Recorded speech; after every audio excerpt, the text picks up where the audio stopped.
Good afternoon, everybody. Welcome to Trader Merlin Show for your Thursday edition. One day closer to the weekend and a full stable of phenomenal guests on the program today. We've had some great ones this week, and today we come with a crescendo of talent on this program. We've been talking about market expectations, where we think things might be headed for the year. And, you know, one great thing about interviewing other traders and people that do this for a living is you're always going to get slightly different perspectives. Some might be bullish, some might be bearish, some focus on commodities, some are equities, some are options, some are futures, which is what makes this profession so exciting in my opinion. And for me personally, I get a lot out of it every time I bring these guests on the program. So today, joining me from the East Coast, we'll probably talk about commodities today, maybe interest rates, and I was speaking before the show, we might even talk about eggs. I know some of you want to talk about egg futures. Guest joining me today is Mr. John Rowland. John, how you doing, my friend? Hello, Merlin. Hello. How are you today, my friend? I'm great. I'm actually, doing really good. I got one more day. I'm looking forward to the 17th. I got a lot of things expiring in my portfolio, so I got one more day to see how it all pans out. But, you know, it's that last day underneath our Biden administration. It's all going to change on Monday. See what kind of chaos happens then. But, yeah, it's exciting. I love seeing political changes or just changes, period, because it ushers in a bunch of uncertainty, and that means volatility in the markets, which makes me very, very happy. So, right, what's the Chinese word chaos? It translates into opportunity, right? There you go. I like that one, and it certainly does. What's new in your world? Anything you want to share with us before we start talking about markets? Well, you know, just the same old, doing a lot of our webinars on Wednesdays that are free. They're on our website, or you can find it on our YouTube channel. I was telling you that one of the things I'm kind of proud of is that our YouTube views have just reached 1 million. So we're kind of proud of that. And our Friday show now it's live for our membership, but we're now, after the show is over, we're putting that on our YouTube channel as well. So folks can come and watch that are not bar chart members and see some more intimate discussions about where we see market opportunities and alpha. Excellent. I'm going to copy the link and put it over in the chat. I've got the Bar Chart website up, and if you go to Bar Chart, click on Learn, you'll see those upcoming webinars. The next one's going to be January 22nd, so next week, talking Master Swing Trading Strategies for Momentum and Trends. That one, my friends, has got a wonderful price of absolutely free $99, so I encourage you to check that out. And by the way, if you are new to trading, want to learn more, you click on the archive webinars, and there's a whole bunch of different topics just to feed your brain with knowledge and information from a team over there at Barchart that's got a ton of experience. So good stuff you're producing over there. I love it. Thanks, man. I appreciate it.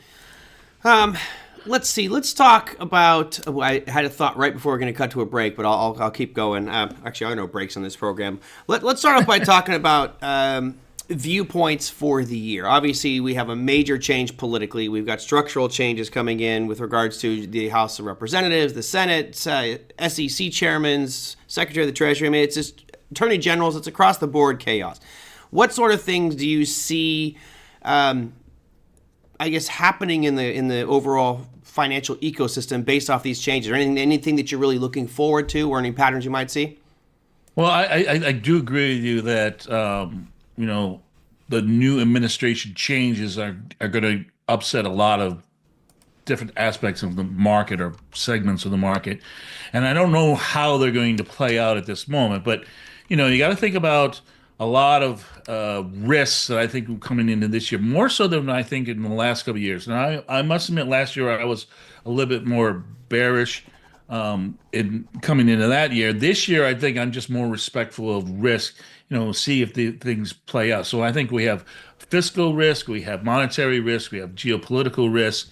But from a technical aspect, which is really what is where, my world or where I live, what I've noticed is that there's been this change in character of the markets. Now, what does that mean? Well, we've been in these secular bull markets. We've had 2 consecutive plus 20% gains, right? So, can that continue? Sure, of course that continue. But one of the things I always look for is evidence or clues to changes. And what I see is a change in character. I think we can agree that we've been in this kind of the short-term downtrend since about December. After that euphoria that we saw from the Trump election win. But even if you go, let's say, to, let's say, the S&P or the SPY or whatever, and you go to a weekly time frame, the change of character of, let's say, an uptrend, is higher highs and higher lows, and a downtrend is lower highs and lower lows. But if we look at even like a weekly chart, just over the weekly bars here, we're seeing a series of what? Lower highs and lower lows, even though I don't think this weekly trend, this bull trend is over, right? I'm just saying that the character of the market is changing. So that's a risk I think that we have to start thinking about, is that the market might be in a corrective cycle. And that doesn't mean we're going to crash. It just means that we could probably go, to, some lower levels. But in the short term, I think, Merlin, or at least for the next 3 to 6 months, I really think the market is going to be in limbo. In other words, we're probably going to be range bound until whatever new dynamics through this administration, both fiscal and monetary, start to become more or realize our fruition, and then see what actually their impacts, be it tariffs, or the policies that I'm kind of hearing through the Trump administration, is they're going to try to inflate their way out of this deficit. And so to me, I think is that all trends or all roads lead to inflation this year. And I don't think that is something that is necessarily bad for assets, but I think for equities it is. Yeah, I'm definitely in the inflationary camp, whether it's the tariffs or the weakening dollar, because our new Secretary of the Treasury wants a weak dollar. Certainly, factors point towards inflationary pressure. Now, I want to go back to, I have the bar chart SPY up here, and you're talking about the pullback that we're in right now, and I'm just kind of curious how you deal with certain things. If you look back at the peak, let's say in July of 2023. It started selling off, and it made those lower highs and made those lower lows. And I'm with you. I'm 100% agree with you. I'm just kind of curious how you deal with it. Right now, we've got a similar situation, right? If you go the past, few weeks, let's say 5-6 weeks, we're seeing lower lows, lower highs. So I agree with you. We've got a downtrend for the past, month and a half, 2 months. But the grand scheme of things is we're still in a giant uptrend. And we've had that before. We had it back in 2023. We had it back in March of 2024, where it started to sell off for a few weeks. Same thing in July, where, yes, we do have this shorter term retracement, little profit taking, but the trend still goes. And are you of opinion that this is most likely going to be a trend continuation here, just a small pullback in the grand scheme of things, or potentially reversing overall? Well, again, I think it's whatever time frame you're looking at. I mean, we're looking at a monthly time frame, and we could say, where is that trend going to break? Well, that could be as far as down as 5,000, 4,800. But if we look at, let's say, weekly or daily, then I think what we have to talk about is break of structure, right? And so, kind of where I'm looking at in the S&P for, let's say, on the weekly level, is I feel that there's a level of support that is in line with a weekly trend, somewhere around that 570, 571 level. To me, a break of that would be a significant, and I mean, just that's a probe of price, but I mean like a multiple weeks below that level. I think then that would set us on a corrective phase. Now, most typical market corrections are in that 8 to 12% or something like that. So, from there, from our peak high of 6,000, if you get a 10% corrected in market, that would put us at 5,400. Or if I put that a number on, the SPY, I would say, so that would be like about 540. 50, yeah, 545 or somewhere in that area. Yeah. Well, I mean, things still look good at this point, and I'm on that cautiously optimistic front. I actually, we'll get to your forecast for the SPX here at the end of the program. I'll ask for 2 forecasts. That's the SPX and Bitcoin by the end of the year. And you might win some Trader Merlin merch. I'm sure you're just going to put that right on your bookshelf behind you, proudly display it. But I'm cautiously optimistic that for now, this pullback isn't that substantial. And I'm kind of the belief that there's going to be this drunken haze of excitement over Trump and these new appointments, and see what happens. And I kind of believe that the first half of the year is going to be fairly good, and then things will start to slow down as problems start to develop, and we'll get a slower tail end of the year. So, we'll get a mixed bag. Hopefully, we get some nice bullish moves, some nice bearish moves along the way, and ultimately, I'm just going to trade whatever comes my way.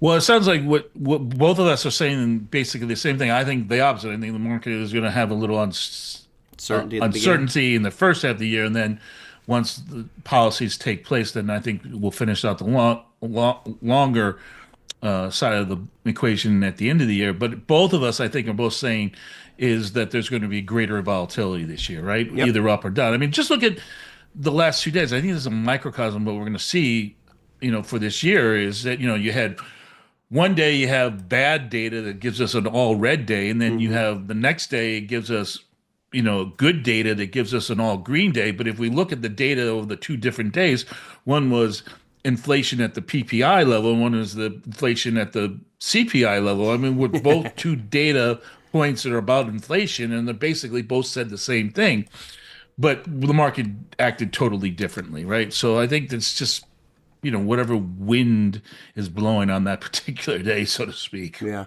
Yeah, Tuesday you had where your CPI came out worse than, or PPI came out worse than expected, and then of course today you had the PPI come out a little bit higher than normal, but in line with expectations. So it's always this kind of tangled web of is it good, is it bad, how does market perceive it? I always looked at the Fed funds futures to kind of gain an understanding of what do the market expect, and that's such a tough one to forecast. Right now, I believe it's like 1.5. Or 36 basis points increase by the end of the year. So really 1.5 raises, or sorry, 1.5 cuts, by the end of the year. So we'll see if that actually comes to fruition. You mentioned on one of the last programs we were on, we talked about commodities, which I know is one of your areas of expertise amongst many. And I think I've got crude oil up here. Yeah, I do have the crude oil. Nope, this is the old one. But let me bring up the new CL chart here and talk about crude oil because it's had a pretty phenomenal breakout here recently.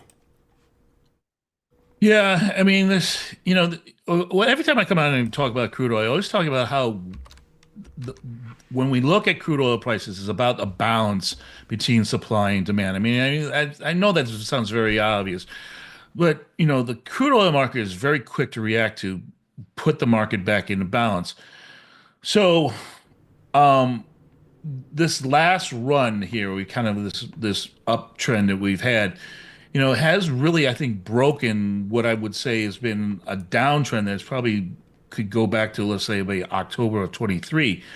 And that really started from a dynamic of a potential of less supply, which is kind of where we were last time. I think we talked about what was going on with OPEC, and the potential if we do see, let's say, a soft landing, and this kind of this speculation that China might start to recover, an increase of demand. But the other thing I think is what has been happening with crude oil is I think crude oil has been rising in sympathy with yields, bond yields. So, that is, again, more of that inflationary aspect of that has been revolving around a lot of commodities. Now, I think this is what is important to understand is that crude oil has been rallying in face of the headwind of a stronger dollar, which has been absolutely on a tear of recent. So to me, I think the key to where crude oil is going to go is what is going to happen with the dollar in this next, let's say 6 months or so. Now, I know there's a lot of folks that say that, hey, we've probably gone too far too fast. And I'm certainly one of the ones, on our show, we looked at where we thought there might be some resistance in the crude oil, in the dollar index. And, I had around 109.50 to around 111, and we got right there. But there's also a lot of people that said that we could see a generational decade high of maybe 120, 125. I think there would be some very interesting dynamics globally if that would happen. But it certainly is telling us that the U.S. economy is probably one of the strongest, or if not the strongest, and that capital flow is coming into the U.S., and that's why the strength of the dollar. The question I have is if Trump policies come around do that, does that put a constraint on global activity? Does that change the dynamic of the dollar? Would they want to weaken the dollar? And if they do that, then this headwind in terms of commodities, then I think crude oil could be on its way to $100. And certainly could talk about this new AI generation and this demand for energy to create all these data centers. Well, the crude oil market, or let's say the energy market itself, um, capital expenditures have been kind of flat for the last few years. Certainly, we haven't been have had a what do I say a favorable relationship with the current administration. So if we see this incremental demand for energy, which I do believe we're starting to see, then it might take a while or a lot of capex spending to catch up with demand, and so that might drive crude oil prices up as well. But also in the terms of the financial markets, banks are not really willing to lend to energy companies because of this, whole green idea, and they don't want a debt growth arrangement. So we might need to see crude oil prices go to higher levels in order to allow capital to flow in. Does that make sense to you? I think. It does. I'm kind of curious on you. You think you said crude oil to 100. If you look at the rhetoric that's been thrown around from Trump, it's drill baby drill. And under Biden, we had a lot of federal land leases were revoked, or just no new land leases for these drilling companies. Under his last term, there was a significant surge in those land leases. Open it up, right? Just open up. And my concern is that we're going to start to see a flood of inventory, and we're going to start to see so much more crude oil come onto the market that it's actually going to push it the other direction. Now, that said, recently we've seen crude oil have a pretty nice surge to the upside, but I think in the intermediate term, unless demand significantly increases, how's it going to offset all that new supply coming into the market? Well, that's the thing. You could say you want to go drill, baby, but again, remember back in when Trump was in his first administration, where were interest rates? They were below 2%, right? Yeah.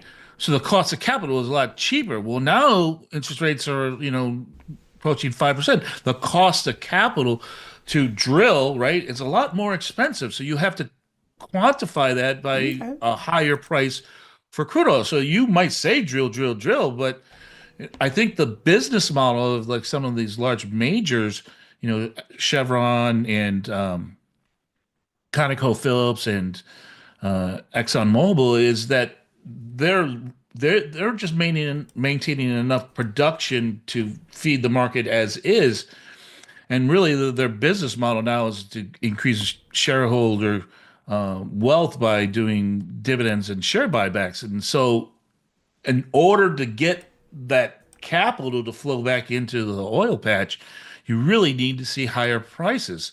So if he says drill, and you think that the supply is going to come down, well, who's going to drill a well that is unprofitable? Or what bank is going to lend, to, let's say, some of the smaller drilling companies or independents if they can't pay for, the notes that they have to borrow, right? Does that? Yeah, it makes sense. I'm with you. I get you. So, I do think countries like Saudi Arabia or in the Middle East, where we have maybe potential excess capacity that we could tap into. And then certainly here in the U.S., and there's places like non-OPEC, like Guyana is now starting to, I think those places are going to start increasing production.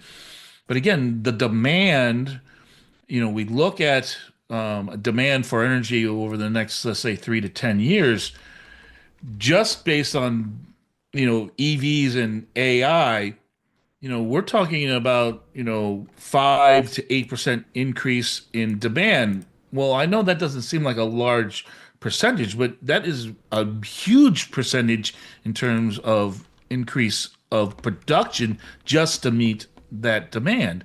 So in order for them to meet that demand, we need to have higher prices. All right.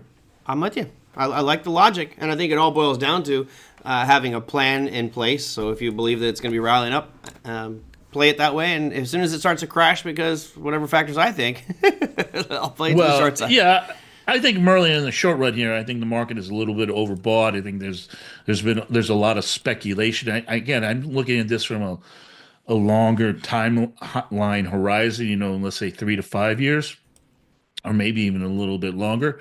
So yeah, I mean, I wouldn't be surprised if crude oil does have a bit of a correction. Now, we look at crude oil as, kind of this benchmark for energy, but I really do feel that you're going to see some point in the future where we're going to start not talking about the price of crude oil because, yeah, I mean, it is a fuel for economies that the engines of the economy. But I really think we're going to start talking about natural gas on a more relevant basis as the cost of energy. In other words, real physical energy like electricity. Because when you think about crude oil, it's getting replaced by you know, greener energies Yep. and EVs. But it is kind of funny that, all this push towards EVs has really stimulated or reactivated the hydrocarbon market. So I think it's kind of funny how these green folks are like, oh, let's all go EV, but they didn't think it all through and say, well, how do you charge, a Tesla, right? Where do you get that energy from? Generators, man, generators. Yeah, and generators that run on what? Yeah. Natural gas, right? Yep. And on that note, let's bring up. I'll bring up the futures here for natural gas. Go for our current NG. Last time we talked to you, you were saying I just don't see it really going anywhere. If it does, I feel like it's going to be headed down. And sure enough, we've seen it kind of slowly drift lower and lower and lower. Any thoughts on that? Because it's been a huge rally over the past couple of weeks. Been phenomenal. Luckily, I think it's been a while since I've been talking to you about 8 weeks ago or a couple of months ago. We were coming into a seasonal. Again, I think this is a long-term assessment. I really do believe that long-term prices for natural gas are going to go higher. Again, for this idea that there's less capex spending in the oil patch. And we also here we are the largest producer of natural gas in the world, and that a lot of our gas is turned into liquid natural gas or LNG, and that the LNG market globally is getting tighter and tighter. So that just links our domestic price to the global prices. So I think that will drive natural gas prices higher. In the short run, again, I think there's a lot of speculations. We have had some major weather events of recent, which is also freezing wells and locking in production, which also can drive up prices. In Europe, we have the sanctions with Russia, their pipeline that runs through Ukraine that gives supplies European nations with natural gas. So these all short term for the winter is telling me, and I think natural gas prices are probably moving closer to $5 before the end of the winter season than, let's say, back below $3. But I think in the long run, I think the generational alpha is being long natural gas or long natural gas producers, and those that are in the LNG business as well. Well, I had some bad trades last year on natural gas. It was actually, I do a portfolio analysis every year, and the three trades that really hurt me last year were all three of them were in Boyle, BOIL. So I know it's what you get for trading out crazy double leverage stuff, and a lot of it probably had to do with time decay as well. It's just going to be roads every single day you hold that damn thing. So. Yeah, that is true. I think, if I can give you any advice on trading boils, don't. It's really a great don't trade it. Yeah. It's really more of a momentum. Right. You look for like shorter periods of times, week to, maybe 2 weeks. I've been in and out of boil, since like the mid 30s, so this last time that I got in, I think I was in around the mid 50s or so. So, I've been in for a couple of weeks now, and it's done really, really well for me. But again, like you said, I'm getting to a point where, like, you know what? Even if I feel like natural gas prices are going higher because of that a leverage effect. You have one down day in natural gas, and you could give up 15% Yeah, in right. oil. So, I'm kind of looking to, if I can get oil up to like, maybe 85 or so, I might be taking some profits. But again, if you look at where Boyle was in the recent relationship to like spot natural gas prices, if we get back to $5, I don't see why we couldn't see Boyle above 100. Yeah. So again, I would be managing that from a very short leash, but the momentum is certainly on my side, and I'm going to let that run as far as I can. Yeah, momentum's smoking right now. I mean, we had another great update today. It's just been a beautiful breakout, higher highs, higher lows. Keep on drifting there. I'm out of it. And, I like your sage advice. I definitely know about these leverage instruments. And, anything past a few days is just, you're going to start to pay for it. Just time is your enemy with anything that's leveraged, doubles, triples, etc. So, yeah. Oh, I know. I know. Let's go back to the S&P. And I know, as someone who is more of an active trader, this probably doesn't have much relevance to you, but what's your thought as where we might end this year? Where would you see the SPX end? And if you want to draw on your charts or do anything, let me know. If not, I have a chart up here of the SPX. But Yeah, go ahead. Just pull up yours. This is fine. So, I'm not really one for making predictions. I don't really like that. I'm really more about probabilities. Yep. So to me, I think, coming into this year, I thought there was a 50-50 probability that we would have a 10% correction in the market. And I would put, an average correction, let's say in that 12 to 15%. I put that in 1 in 4 probabilities. Now, I think the 10% correction, I think, is still right in that line. Probably maybe you would say the 15% correction is probably closer to maybe 1 in 3, and a correction of greater than, let's say, 20%, I think, is probably like 1 in 10. Again, I think the market is going to digest a lot of information this year. I think we came into this year with a lot of elevated evaluations, and you think about Nvidia, Tesla, a lot of these companies have done really well price-wise, but if you look at their forward PEs or whatever metrics you want to look at, some of them are really crazy amounts. Growth stocks can maintain that, but at some point you get to this kind of this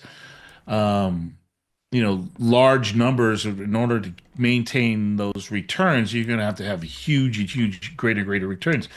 So this law of large numbers, I feel, is kind of a headwind for a lot of these, let's say the Mag 7, the mega cap stocks. So I think what the market is going to do here is we're going to be range bound most of this year, and I think we're going to be range bound for a percentage of the time, somewhere between +5 and -5%, which puts us between, let's say, 5,700 and 6,300, or 570 and 6, and let's say 6.25 on the upside for the SPY.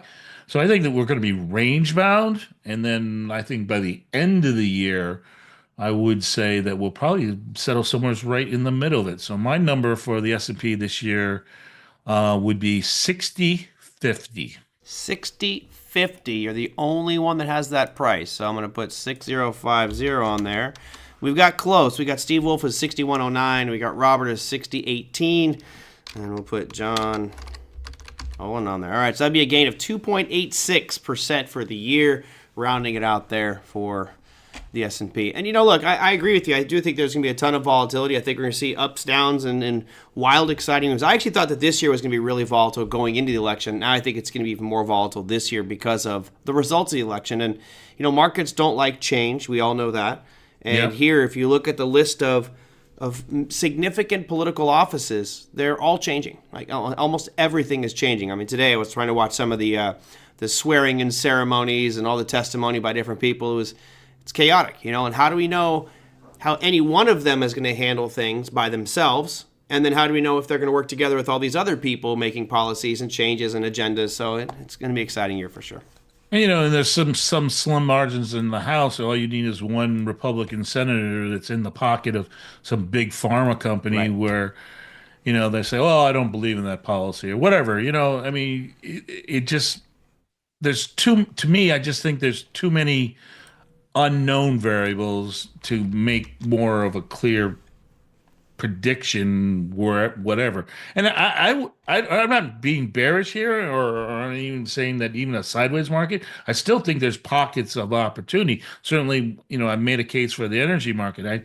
I think there's room in, let's say, a dynamic shift in the demographics. I know that you had Scott on in the beginning of the week, and he was talking about baby boomers and Gen X's. Well, I think what he underestimated, and I think what the market is underestimating, is that, yeah, they talk about this generational wealth or this transfer of generational wealth, but baby boomers are coming into the end of their life cycle with the largest amount of wealth concentration in the history of the United States.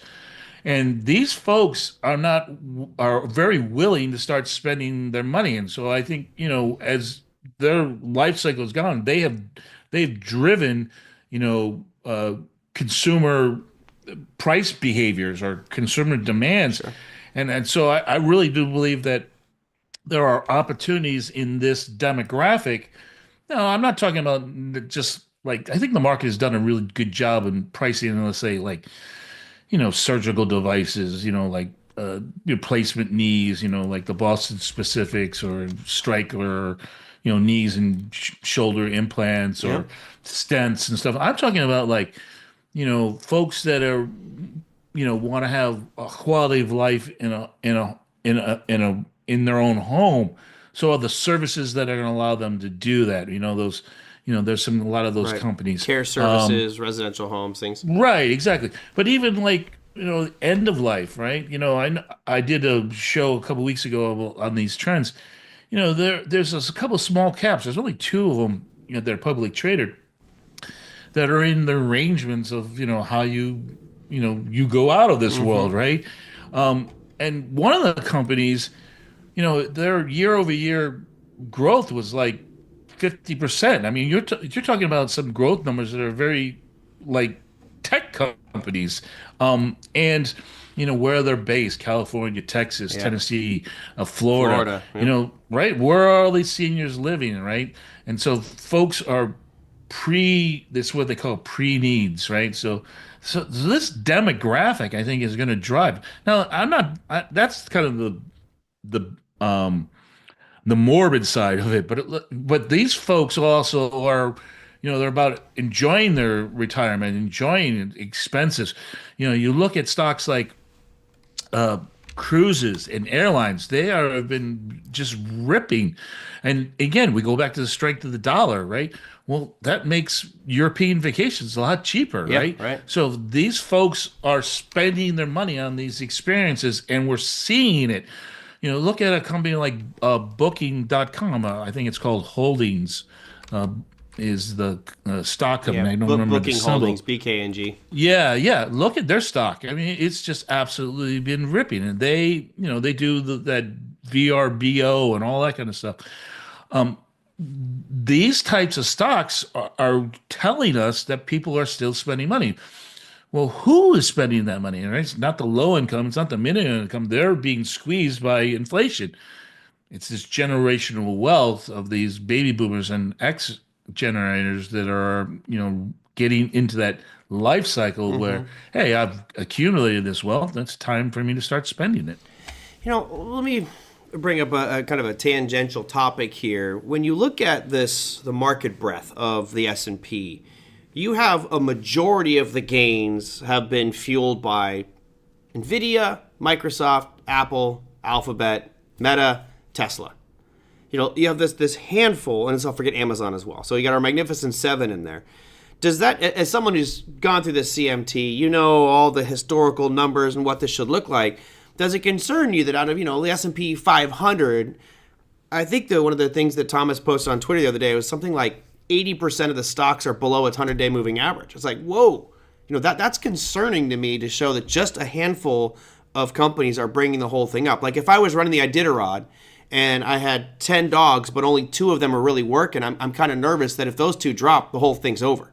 Well, I think that is a fair assessment, right? I think the stat was that those five or so handful of stocks have represented 60% of the gains in the S&P over the last year or That's something. insane. And that is insane, right? Or that you look inside the indexes itself. I think in the S&P, the top 10 holdings is like 38%, and the Right. top 10 holdings in the Qs is 50%. So yeah, you have one of those companies stub their toe. Think of the benefit of an ETF is the diversification through a number of stocks, right? So if one stock doesn't do well or is bad, it shouldn't really impact that index that much. Right. But when you start seeing like a company like say Apple or Nvidia, which its weighting in that index is 4 or 5 or 6 or 10%, then you do get that single stock risk. So yeah, I think that is again a risk that is on the horizon. Of an Nvidia of the world's, they stumble, that could send the indexes. But here's the thing: is the index itself could fall, but there still could be pockets of growth or trading opportunities. Think about the energy sector; it only makes up about 5% of the S&P, right? Right. Or the healthcare sector, I think, is less than 10%. So you could find opportunities in the indexes themselves in these smaller weighted groups that are not going to be impacted by the weight of the indexes. The other thing I think you have to think about is, passive investing. And, we might say there's a correction or a corrective move in some of these mega cap stocks. But every day, every week, every month, there's people who put money into their 401k, and then it makes its way into the S&P. It makes its way into the Q. So there's this kind of this floor, this we used to call it like the Fed put, but I think I would call it's the passive investing put that is below the market. It tends to support a lot of these stocks. So even if you do have a correction, there's still money coming in every day. The question then becomes is what would be the catalyst that stops passive investing? And that to me it would be is that if the individual consumer starts making that decision, it's like, okay, here's my paycheck. Now I got to pay for insurance. I got to pay for energy. I got to pay for my mortgage. I got to pay for all, food.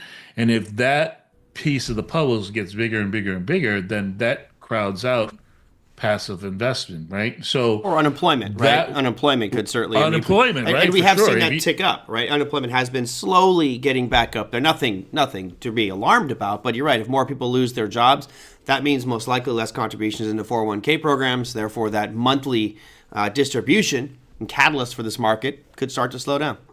Right. Or certainly would, as it dries up, less supportive to the market, right? Right. I just this week I did a webinar on volume-based technical indicators, and we were looking at the money flow index or the chalk and money flow, and we looked at accumulation and distribution in indicators, and all of them since about December are telling us that actually money is kind of flowing out of these major indexes.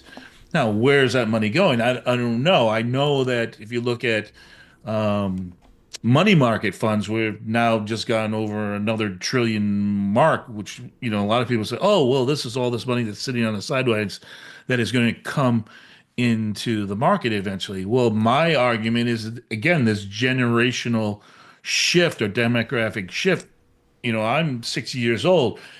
I've made my wealth. I still trade, but, I want to be liquid. So where am I going to, when I take profits, I don't put it back into the market. I put it in a money market fund because I want easy access to that. So that really is telling me that folks are really putting money in other liquid assets and taking it out of the market. And so again, I think that's why I think there's a little volatility that's about to come in the S&P market or the broader markets. Yeah, absolutely. Steve says brings an interesting question. I was just going to kind of dovetail into this. He says, I would think that the development of Bitcoin and cryptocurrencies may also be hurting these indexes, some of the index money going into crypto. So, as you have this emergence of a new asset class, particularly with this new wave of acceptance, which most likely is going to start happening over the coming months with all this new political change, that may also be part of it. I mean, I tell you, I've done some traveling, and everywhere I go, more and more people, whether I'm conversing with them or just hearing them have conversations, crypto seems to be taking a pretty big, center stage in experienced investors and novice investors. You've got, IBIT, the most successful ETF ever issued. Pretty surprising. And I think a lot of some of the damage from those indexes may be going into cryptocurrency and digital assets. What do you think? Yeah, I do. I do think that it is competing. Now, we have to be honest with ourselves. I think crypto is more on a speculative scale, and certainly I think the adoptions of crypto ETFs is just a legitimized speculation.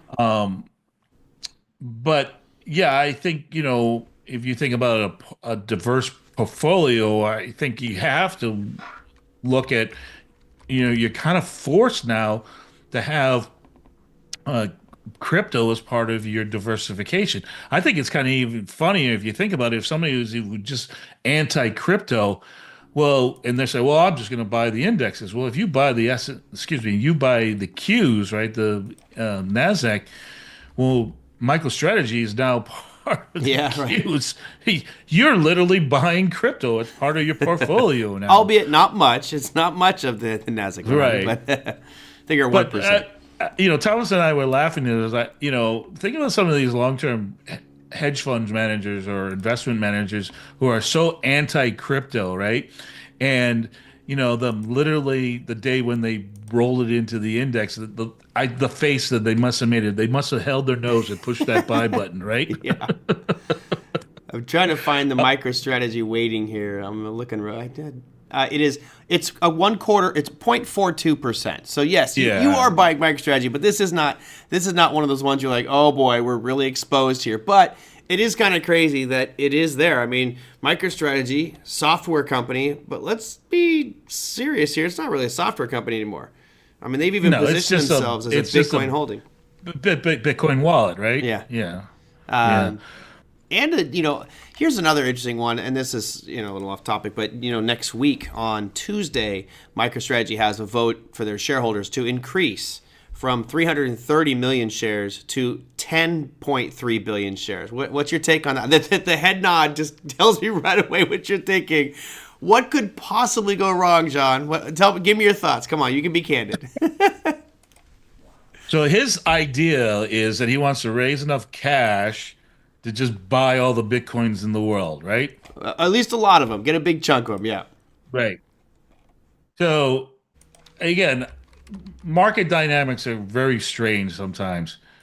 Well, it's kind of like that, I'm going to be a miser. I'm going to buy all the coins in the world. Okay, well, fine. You can buy all the coins in the world. You can drive this price up to $250,000, but how are you going to get out? Who's going to let you out? Who's going to pay $300,000 for a Bitcoin? Or maybe a Bitcoin at $300,000 is not feasible, right? Well, I own all the Bitcoins. Well, what are you going to do with them, right? Well, you need somebody to buy them from you to get, what's the old expression? Your trade is only worth what you get when you get out of it. Yep. So, you tell me. I don't understand the mechanics of, but everything's transparent, right? That's what you've told me, right? It's a decentralized market. It's very transparent. Well, I'm sure everybody knows what his wallet is, or what. That's the thing. We don't. That's been an area of concern. So we could have a whole different discussion on this. You look at a black swan event that could potentially hit the markets, and I've been thinking that it may be MicroStrategy because there's no way you can jump in the marketplace over a 3-day window of time, buy $5 billion worth of Bitcoin and not move the needle. Right, and not leave footprints. I was like, well, where's it coming from? He didn't go to the open market to buy $5 billion worth of crypto. It's impossible. He couldn't have. Right. So where's it coming from? We don't know what his wallet address is. So it kind of makes me a little wary here, to be honest. But if you have one of these whales, all of a sudden one day you wake up and one of these whales sold 10,000 Bitcoins, right? right? I mean, like you said, is there an open market? I don't know. Is there a physical bid ask every day? There is, Right? but they're Right? all different exchanges. So every exchange has their own marketplace. But there's also OTC markets, which apparently these institutions have access to. But let's just you put yourself in the situation. Let's say you've got 50,000 Bitcoin. I mean, you are a whale. You are absolutely loaded for life. You've got 50,000 Bitcoin, and all of a sudden, a broker, an intermediary, contacts you and says, "Hey, I got a guy here who'd like to buy all 50,000 of your Bitcoin, and he wants to buy them at $99,000, and the price is currently 98,000. What would you say?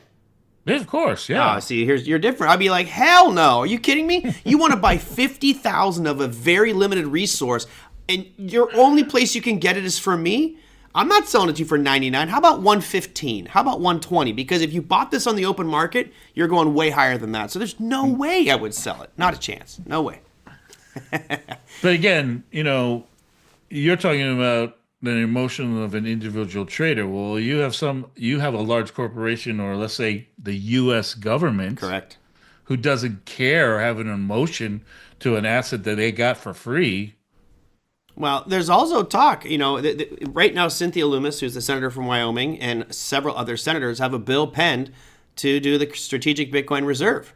Now, that would change the dynamics of this significantly. And keep in mind, Michael Saylor is part of the Presidential Crypto Advisory Council. So I would imagine that he's going to sell Trump on the fact of, you're going to get yourself out of debt with this, it's going to secure the budget, it's going to fix everything. Just print money, which will get you a weaker dollar, which is what you wanted anyway, and then buy all the Bitcoin you can with it.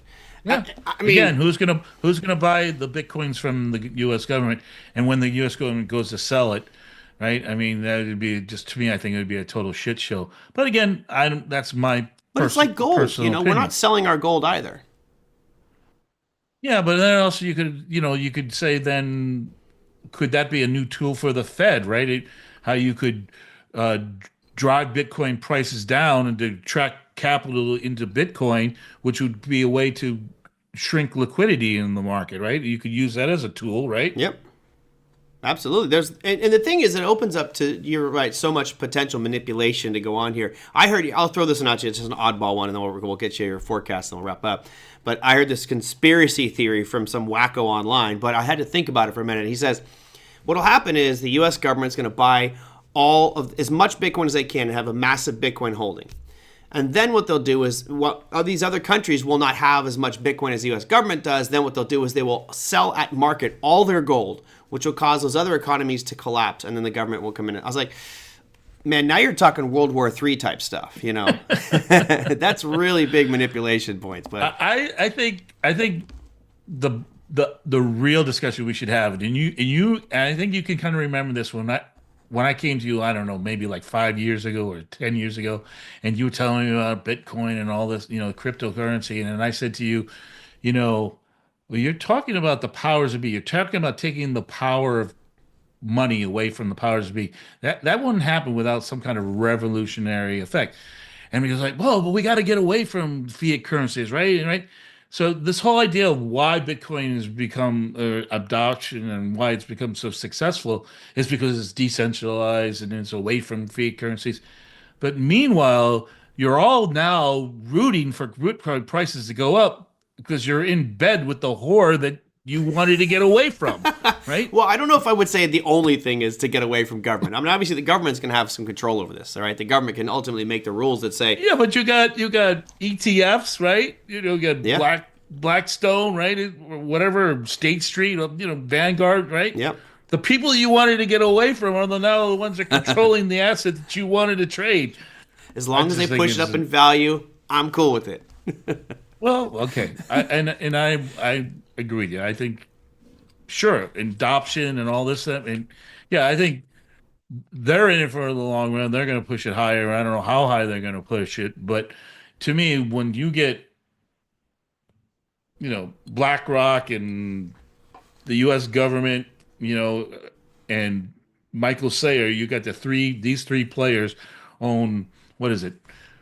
1.5, 2 million Bitcoins. I think BlackRock's like 600,000. I think Saylor's like at almost 500,000. Yeah. U.S. is at what, 280,000? Yeah, they're trying to sell 70,000 of them right now, but we'll see if that goes through in the next couple of days. Right. So, to me, I think there's more manipulation aspect to it than there is There is, but if you, a I mean, value. if you got, let's say, Sailor and BlackRock have 1 million, that's still only 5% of the total supply. It's only 5%. Yeah, but again, there might be some diamond hands who'll say they'll never sell, and then Yep. you told me that there might be as much as 20% of Yeah. bitcoins that have been lost, right? Yep. Yeah. There's right now the expectation or the assumption is that 6 million have been lost already. So yeah, you're right. Who knows? Be an interesting year. I look forward to seeing it at the end. So you seem to have a little bit of a bearish feeling towards Bitcoin. What would you give as a forecast for Bitcoin for the end of the year? 125,000. 125 was easy. Wow.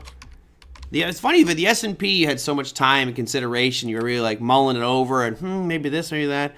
That was quick and painless. Let's bring it up over All here. right, that's my 50% to the upside. The other one on the downside would be 75,000. All right. I'm gonna put it. So he's a 125. Let me put you on here again. You and Richard McClave have the exact number. Let's put you in there. 125.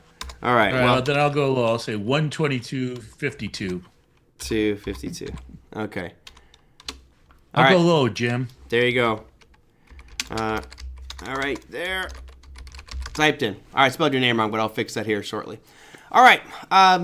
Well, cool. I appreciate you coming on. I know you're a busy man. You get all kinds of stuff going on a regular basis. I would encourage you all to go to barchart.com as I'm showing you here. You click on this little Learn tab, and you'll see those upcoming webinars. You got archived webinars as well. The new one's going to happen here on Wednesday, right? You do them on Wednesdays, Yep. your standard. Wednesday's the free one. Fridays we have a live show for our subscribers. But again, all of our archived webinars, the free ones and the live ones, go right to our YouTube channel. So go and check that out. And if you do like something, please give me a like, give me a thumbs up, drop me a comment, the old standard plug. Where's your Twitter feed? Where's your Twitter feed? You don't have one. Listen, I got enough time in the world to sit around and tweet all day, right? You just send him over to Thomas for him to tweet. I see. So you have a surrogate tweeter. That's his job. That's why he gets paid the top dollar. Listen, I'm just an old fart who just wants to just ring the register every day and just have fun. Love it. Well, I'm glad you joined us here today. I appreciate it. And we'll talk to you in a couple weeks. If you want me to come on and I got a bunch to talk about with regards to the political changes here and how it's impacting digital assets. The whole army, the whole regime is positive and changing. So it could be some pretty interesting pieces to talk about. But anyway, thanks for coming on the program today. I appreciate it. I hope you have a fantastic remainder of your day, John. I will talk to you soon, my friend. Well, Happy New Year and the good of all trading, my friend. Absolutely. All right, take care. Guys, that was John Rowland of barchart.com giving us some insights into what he sees for the year. It seems like slightly bullish for the year overall for S&P and for Bitcoin. If I have my numbers correct here, since I can do this now without messing up with my guest on the program, I will show you right here. I spelled his name wrong. John Rowland, 122,520 for Bitcoin's price chart. That would be a gain of 30.68%, and also for the SPX, we had him at a slight gain of 2.86% for the year, closing at 60.50 for the S&P. All right. Let's see. I have some questions coming here. Merlin, keep reaching out to your influencers. Yet none of them responded. I just stopped bugging them. Try to find your answer, Microstrategy. If anybody else can kind of figure that part out, let me know. What wallet is he using? Which wallet does he have? Where is this Bitcoin sitting? All I know is that one person owns too much of one stock, I lose interest in that stock, and it develops too much risk for me. I agree, Steven. Absolutely. And with Bitcoin, it is interesting to watch the wallets. And, one of the sites I've shown you before, if you go to largest Bitcoin wallets, or largest Bitcoin addresses, there's a site called BitInfo Charts, and you can see as an individual wallet who holds what. So you have this one wallet right here. This is Binance's. So these are all exchanges, the top ones. You can see Binance has almost $25 billion sitting in this wallet right now, which is about 1.25% of the supply. You've got Bitfinex, Robinhood, Binance again, Bitfinex, Tether. Most of these are exchanges. Here's a smaller one. I say smaller one. It's $7.8 billion worth. And who knows what this one is or whose it is. because there's no name on it, there's no tags on it, so no one knows who this one is at this point. Let me get to verify I'm human here so we can see it. And this one, there was about 79,000 Bitcoin, 78,000 Bitcoin put in back in April of last year, and it has not moved, just sat there ever since. Let's hope they didn't lose their private keys. All right, what other questions you guys have for me? Change like red dye number 3. Ooh, yes, red dye number 3 banned, right? I think it's officially banned. Did that happen? Microstrategy messes this up. Bitcoin's back to 20K. I say that owning Bitcoin, so I'm not a hater. I agree with you, Chad and Steven. This is what scares me about Microstrategy. I am long Microstrategy right now. I have the 270. I have the 270 calls against my position expiring tomorrow. I will probably, if we don't get above 270, I'll just sell my Microstrategy shares. I don't want to hold it through Tuesday's announcement. It's just too risky for me. I don't want to be holding it when they approve. I think they're going to approve the 10 billion extra shares, which would be absolutely crazy. And I have a feeling that would probably start to drop the price of MicroStrategy. So for those of you, and again, I don't know which way it's going to go. I'm still very concerned about the impacts of adding so much supply of MicroStrategy to the market. So if you look at here at MSTR, here's MicroStrategy, and right now you're sitting about 367. If this vote goes through on Tuesday, which is going to be Tuesday morning, by the way, so it'll be incredibly volatile on Tuesday. So those of you who own MicroStrategy, be careful. You're basically increasing supply by a massive multiplier. You're going from 300 million to 10 billion, 300 million. I mean, that's a monstrous gain. My concern is you're going to see this MicroStrategy tank, like absolutely tank on Tuesday. Puts must be expensive on MicroStrategy. Yeah, I would think so, Big Eb. It's just such a big unknown. I've never seen in my entire trading career an increase in shares by that magnitude. I've seen them issue new shares. So let's say they have 300 million. I've seen where they go, we're going to add another 20 million or 50 or 100 million. That's fine. But this is a huge X factor for the price of MicroStrategy on Tuesday, or just this week and next week in general. If they add so many shares, shouldn't the price go down a lot? It's like a stock, but yes, exactly. And that's what I'm saying. Now, the thing is, here's how it's going to work, in my opinion. If they they're basically going to take those 10 billion shares and shelve them, meaning they'll put them in their books, but they're not part of the open market. And what they will do is periodically they will be selling little bits of this. So they'll probably sell, a couple 100,000 shares a day and just slowly drip it into the market. And the money that generates, they will immediately take and buy Bitcoin. So the interesting thing here, for me anyway, is imagine your MicroStrategy, okay? And you're selling, let's just say 100,000 shares a day. And you're taking that money and buying Bitcoin. In principle, your share price should drop. However, you're taking that money and you're buying Bitcoin, which is now going to go up in value. So it almost cancels out the slide. So, for me, if MicroStrategy tried to sell all 10 billion at once, yeah, MicroStrategy would be a penny stock. It'd be a penny stock, like right away. But what they're probably going to do is slowly feed it out. And every time they sell, it'll automatically go and buy Bitcoin, buy Bitcoin, buy Bitcoin. So you probably won't see as much of an impact, but I just don't know the exact logistics of how they're going to feed it out. Yeah, 30x stock split. I think. Yeah, no, not unfortunately no. Lisa voted against adding the shares. Oh, I'm going to vote for it. I'm definitely going to vote for it. I want to see what happens. Let this be a crazy experiment and see what ultimately happens. So I'm going to vote for it. I'm just going to stay away from it for a few days. I'll probably not have any options trades or equity trades on it next week. We'll see what happens near the tail end of the week. Maybe I'll sell some puts near the tail end. But I just don't know. I have no idea what to expect. Why doesn't it look like that huge sales already being factored in? Well, I don't know if it's necessarily that the huge sales been factored in. I mean, Bitcoin's been struggling a little bit. So here's MicroStrategy's chart, and then here's Bitcoin. So they look fairly similar. Obviously, Bitcoin's a little bit stronger than MicroStrategy. But MicroStrategy, I think, it will probably be a significant move up for MicroStrategy in the long run, I think. Even though they're issuing that much and selling billions of shares, they're going to be buying billions of dollars. Well, actually, technically, if they have...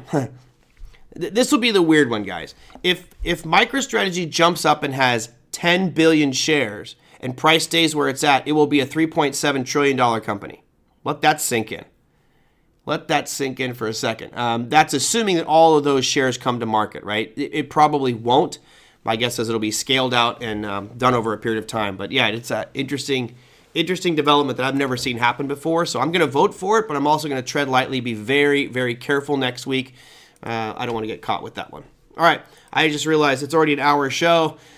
The people who own Microstrategy must be nervous, I would think. I own it. No, I don't own a lot. But yeah, I'm nervous enough where no matter what happens this Friday, I'm absolutely going to close out my position on Monday at the latest, right? If I have the 370 calls, if it closes above 370 tomorrow, which I hope it does, it'll take my shares away and I'll be happy, right? I still have a bunch of puts that I've sold, but they expire this Friday. So I have the 320s. I think a 320s and the 322s. That shouldn't get hit tomorrow. So all in all, I should end up pretty safe here on expiration day. And maybe, fingers crossed, we close at 371 and take away my my Microstrategy shares. All right, guys, that's going to do it for today. We have a Friday show to talk about. I didn't go into the economic data here, which obviously was pretty important over the last couple of days, but we've been so full with our guests, I have not had a chance to. That's true, Liz. Markets close on Monday, so I will close it all on Friday, for sure. Yep, that's right. I meant to say that because I'm not going to do a show on Monday either because it's closed. Yep, MLK Day on the 20th. Absolutely right. So let's look for the last day of the week here, which is going to be, well, actually, I wanted to mention retail sales real quick. You saw retail sales also started to slow down quite a bit, which is not a good sign, right? Consumer discretionary spending has really been rocking to the upside and I think pushing this market higher. This is not a good sign to see retail sales sinking as they are right now. Now, for Friday's session, tomorrow, you've got some housing data, building permits and housing starts. That is pretty much the big news for tomorrow, and nothing really on the, actually let me check here, that's right, because it is that time of the year when we have the earnings calendar, dun dun dun dun, and tomorrow it does have a couple of names. Let's go to market cap here. You have Schlumberger, Fastenal, State Street, Huntington Bank shares, so those are some of your bigger names reporting tomorrow, and if we look at what happened over the past couple of days, you had Taiwan Semiconductor. Colin Teddards did a great one on Taiwan Semiconductor, by the way. If you want to check that one out, go check out his YouTube page. And then here you go. You had the banking stocks. And bank stocks, for the most part, beat earnings, right? You had Bank of America beat by 6%. You had Morgan Stanley beat by 35%. PNC Financial was 14% above expectation. So all in all, a good start to earnings week. We'll see if that continues on tomorrow's show. So thank you guys so much. Hope you enjoyed it.